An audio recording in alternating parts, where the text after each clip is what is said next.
চুরি চুরি লাল চুরি পরাইতে হবে সালাউদ্দিনকে। পোলাপাইনের কাছে গাঞ্জা পাওয়া যায় কেন? সালাউদ্দিনকে হলো জবাবদিহিতার আওতায় আনতে হবে। উনি হলো নার্কোটিক্স এর সাথে জড়িত আছে, নাহলে বাংলাদেশে নার্কোটিক্স আসে কিভাবে?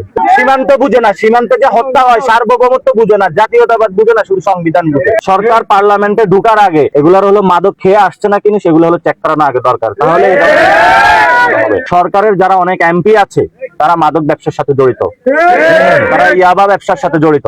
বাংলাদেশে তাহলে ঢাকাতে ইয়াবা পাওয়া যায় কেন? পোলাপাইনের কাছে গাঞ্জা পাওয়া যায় কেন? পেন্সিডিল পাওয়া যায় কেন? সরকারের যারা এমপি আছে, স্বরাষ্ট্র বিভাগ আছে, তাহলে তারাও এটার সাথে জড়িত আছে। এই জন্য সালাউদ্দিনকে হলো জবাবদিহিতার আওতায় আনতে হবে। উনি হলো নার্কোটিক্স এর সাথে জড়িত আছে, নাহলে বাংলাদেশে নার্কোটিক্স আসে কিভাবে? সেটা আমাদের প্রশ্ন। কালকে রাত্রে থেকে আমাদের ডিস্টার্ব করতেছে তারা। স্বরাষ্ট্র মন্ত্রণালয় থেকে এই যে চুরি চুরি লাল চুরি পরাইতে হবে সালাউদ্দিনকে। সীমান্ত বুঝে না, সীমান্তে যে হত্যা হয় সার্বভৌমত্ব বুঝে না, জাতীয়তাবাদ বুঝে না, শুধু সংবিধান বুঝে। এগুলো হলো ভুয়া সাংবিধানিক, এগুলো হলো ভুয়া জাতীয়তাবাদী।